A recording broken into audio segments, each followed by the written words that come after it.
There are numerous intriguing and peculiar locations scattered throughout the works of H.P. Lovecraft and those who have followed in his footsteps. Today, we will explore some of these lesser-known locations beyond the dreamlands. The first location on our list is Arkham, a fictional town situated in Massachusetts. Arkham serves as a central hub in many of Lovecraft's stories, as well as those of other authors. At first glance, Arkham may seem like an ordinary town, but it holds a mysterious aura that is known only to its residents. Dark legends and acts of evil permeate the town's history, and the disappearance of children, particularly from impoverished families, has become a commonplace occurrence. These children are often used in rituals and blood sacrifices. The renowned Miskatonic Library is a focal point of interest in Arkham. It makes its first appearance in the stories The Picture in the House and Herbert West Reanimator, and it houses one of the few copies of the infamous Necronomicon. Many speculate that Arkham drew inspiration from Salem due to its occult history and strange happenings. Arkham, in essence, is a nexus of the supernatural. What may appear as an ordinary town is, in reality, far more enigmatic and sinister.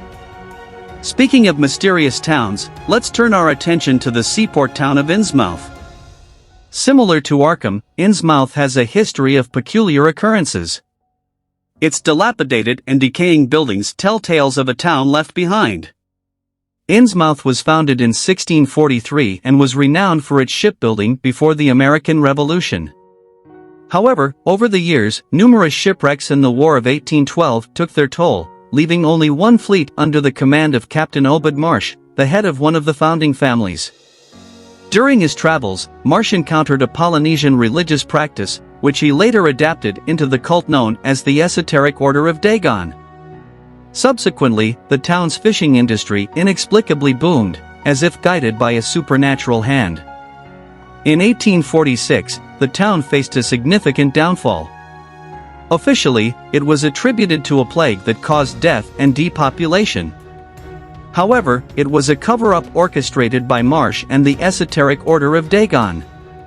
The order worshipped two beings, Father Dagon and Mother Hydra, and struck a deal to provide the town with boundless wealth and fish. In return, the Deep Ones, a race of aquatic creatures, required sacrifices from the town's inhabitants. Cult members took oaths of secrecy and loyalty, with the final oath being to mate with a Deep One, resulting in deformed hybrid offspring. These hybrids eventually matured into Deep Ones themselves, returning to the sea to join their aquatic brethren.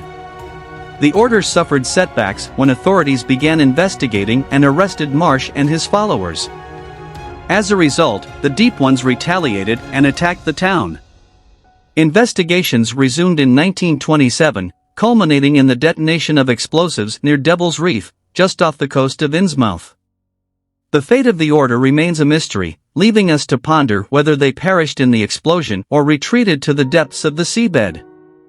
Innsmouth is a town plagued by greed and shadowy dealings, where prosperity comes at a grave cost.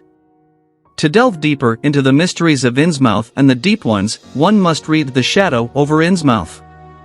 Another notable mention is Dunwich, a town known for its complex pronunciation and connections to Lovecraft's story, The Dunwich Horror. While it may seem reasonable to assume that the town's name is pronounced as Dunwich, Lovecraft, being an avid Anglophile, often named towns in his work after English locations. In this case, Dunwich, located in Suffolk, England, is actually pronounced as Dunwich.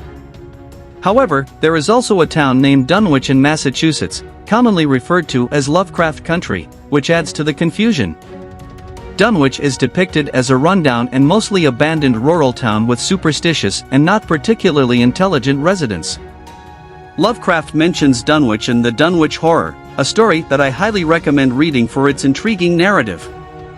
Moving away from Massachusetts, we come across the nameless city, ironically named as such. This city is a ruin located in the Arabian Peninsula and is referenced in Lovecraft's works as part of the Mesopotamian region of Chaldea, which later became Babylon. The ruins belonged to an ancient race of reptilian beings that predated humans. Described as resembling a cross between an alligator and a seal, they preferred crawling on all fours and had low-ceiling rooms that humans could not stand up in.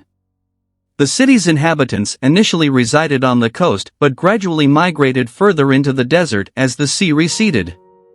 The city consists of the above-ground ruins, known as the manes, and an underground network of burial chambers. The underground portion is said to emit a blinding light, and while it is believed that a few survivors may still inhabit this subterranean realm, no detailed descriptions exist. The presence of ancient language and murals in the tombs suggest that these reptilian creatures possessed a form of human-like intelligence. Their ultimate fate remains unknown, whether they were wiped out by another species or perished within the city's confines. The Nameless City is one of Lovecraft's favorite stories and offers further insight into lizard people and the origins of the Necronomicon. Carcosa is an ancient city located on a distant planet outside our solar system. It is one of the additions to Lovecraft's mythos by authors like Ambrose Bierce and Robert W. Chambers. Carcosa first appears in Bierce's short story An Inhabitant of Carcosa, in which a man suffering from memory loss wanders through forests and deserts until he realizes he is standing amidst the ruins of the once great city of Carcosa.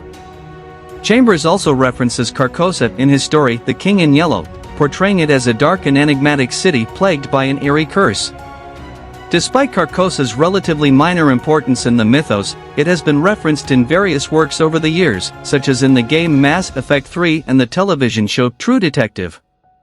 Carcosa even appears as the name of a city in Georgia in George R.R. Martin's A Song of Ice and Fire series. The city of Carcosa, whether in Lovecraft's works or those inspired by them, remains shrouded in mystery and magic, exemplifying the numerous enigmas found within Lovecraftian lore. Another author who significantly contributed to Lovecraft's mythos is Clark Ashton Smith. He wrote a series of stories known as the Hyperborean Cycle, which introduces us to our next location, Hyperborea. The name may be familiar to some due to its appearance in ancient Greek works. The Hyperboreans were a race of giants who inhabited the northern region of the ancient world. In Smith's stories, Hyperborea is depicted as a mystical land ruled by sorcery and inhabited by strange creatures and gods. It is a realm of ancient wonders and cosmic mysteries, tied to Lovecraft's broader mythos. These fascinating and often eerie locations add depth and intrigue to Lovecraft's works and the extended mythos created by subsequent authors. Each place holds its own secrets, legends, and supernatural elements, inviting readers to explore the unknown. In the works of H.P. Lovecraft and his followers, there are numerous captivating and bizarre locations that pique our curiosity. Today, we will delve into some of these unexplored places beyond the dreamlands. Let's begin with Arkham, a fictional town in Massachusetts that plays a central role in many of Lovecraft's stories, as well as those of other authors. At first glance, Arkham may appear to be an ordinary and unremarkable town, but its frequent appearances in various tales suggest something more. To the residents, Arkham is cloaked in mystery, filled with dark legends and acts of evil that they have endured. The town has a dark history of child disappearances, particularly among impoverished families, who often fall victim to rituals and blood sacrifices. The Miskatonic Library, a prominent point of interest, first appears in stories like The Picture in the House and Herbert West Reanimator. Notably, the library also houses one of the few copies of the infamous Necronomicon. Some speculate that Arkham drew inspiration from Salem due to its occult history and strange occurrences. In essence, Arkham serves as a central hub for supernatural phenomena, hiding much more than meets the eye. Now, let's shift our focus to the enigmatic seaport town of Innsmouth. Like Arkham, Innsmouth has a history intertwined with strange events. Its rundown and decaying buildings reflect a town left behind by time. Founded in 1643, Innsmouth was once known for its shipbuilding prowess. However, a series of shipwrecks and the War of 1812 left only one fleet under the command of Captain Obed Marsh, the head of one of the founding families. During his travels, Marsh encountered a Polynesian religious practice that he adapted into the esoteric cult known as the Esoteric Order of Dagon. Curiously, the town's fishing industry experienced an unprecedented boom, as if bestowed with supernatural assistance. The year 1846 marked a significant downturn for Innsmouth. Officially, a plague was blamed for the death and depopulation that struck the town. However, it was later revealed as a cover-up orchestrated by Marsh and the esoteric Order of Dagon. The cult worshipped two beings, Father Dagon and Mother Hydra, and made a deal to provide the town with limitless wealth and fish. In return, the Deep Ones, a race of aquatic creatures, required the sacrifice of the townspeople in their name. Cult members took oaths of secrecy and loyalty, including a final oath to mate with a Deep One, resulting in deformed hybrid offspring. These hybrids would later become Deep Ones themselves, returning to the sea to join their aquatic brethren. When the authorities began investigating the town and arrested Marsh and his followers, the Deep Ones, deprived of sacrifices and offerings, retaliated by attacking Innsmouth. Some residents continued without their leader, interbreeding with the Deep Ones until the town came under investigation again in 1927. After years of research, explosives were planted near Devil's Reef off the coast of Innsmouth. The plan was to arrest the remaining cult members, but they mysteriously disappeared, leaving us to wonder whether they perished in the explosion or made their way to the depths of the seabed. Innsmouth is a town ravaged by greed and shadowy dealings, where prosperity comes at a grave price. To further explore the mysteries of Innsmouth and the Deep Ones, The Shadow over Innsmouth is a recommended read. Another intriguing mention is Dunwich, a town notable not only for its inclusion in Lovecraft's story The Dunwich Horror, but also for its unconventional pronunciation. While it may initially seem straightforward to pronounce it as Dunwich, Lovecraft's enthusiasm for English towns led him to select names based on English locales. Thus, Dunwich, located in Suffolk, England, is actually pronounced as Dunwich. However, there is also a Dunwich in Massachusetts, commonly referred to as Lovecraft Country. This run-down and mostly abandoned rural town is home to superstitious and not particularly intelligent residents. Lovecraft mentions Dunwich in The Dunwich Horror, a highly recommended story for those seeking an immersive experience. Shifting our focus from Massachusetts, we encounter the nameless city, aptly named for its lack of a formal designation. This ruined city can be found in the Arabian Peninsula and is associated with the Mesopotamian region of Chaldea, which later became Babylon. The city's remnants were constructed by a reptilian race predating humans, with descriptions likening their appearance to a cross between an alligator and a seal. The architectural style suggests that they either crawled on all fours or were unable to stand upright. The city's rooms had low ceilings, making them impractical for human use. Originally situated near the coast, the inhabitants gradually moved deeper into the desert as the sea receded. The city consists of above-ground ruins called the Manes, as well as an underground network of burial chambers.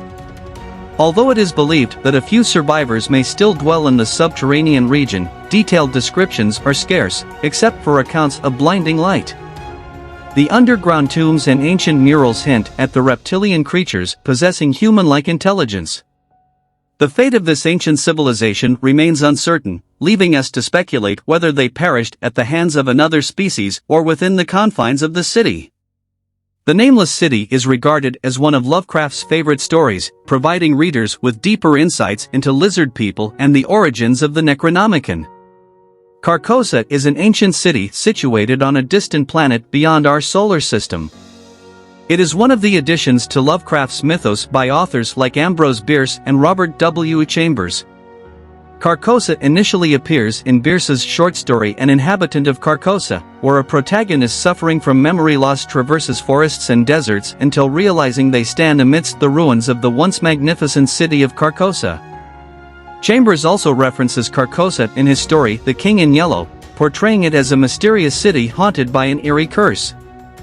Despite its relatively minor importance in the mythos, Carcosa has garnered subsequent references in various works, such as the game Mass Effect 3 and the television show True Detective.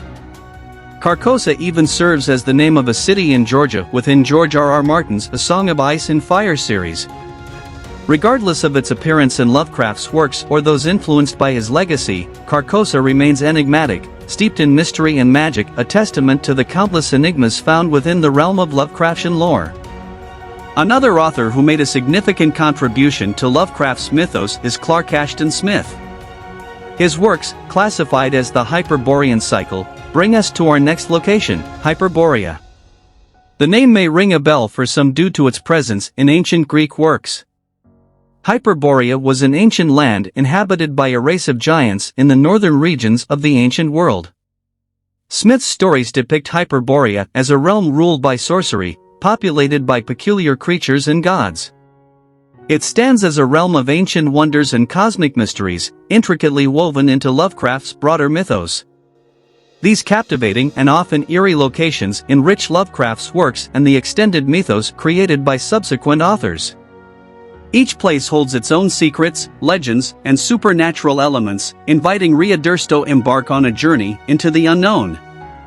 From the mysterious town of Arkham, shrouded in dark legends and occult history, to the decaying seaport of Innsmouth, plagued by sinister cults and aquatic horrors, these locations immerse us in Lovecraft's uniquely unsettling universe. The nameless city beckons with its ruins and cryptic murals, hinting at the ancient reptilian race that once dwelled there. Carcosa, whether in its various literary appearances or its influence on popular culture, continues to captivate with its enigmatic curse and haunting allure. And the ancient land of Hyperborea, ruled by sorcery and inhabited by giants, offers a glimpse into a realm of cosmic mysteries. As we explore these diverse locales, we are reminded of Lovecraft's unparalleled ability to evoke a sense of otherworldly terror and awe. His works continue to inspire authors, filmmakers, and artists, further expanding the tapestry of the Lovecraftian mythos. So, if you dare to delve into the unknown, venture into these captivating and peculiar locations where reality blends with the supernatural, and darkness lurks at every corner.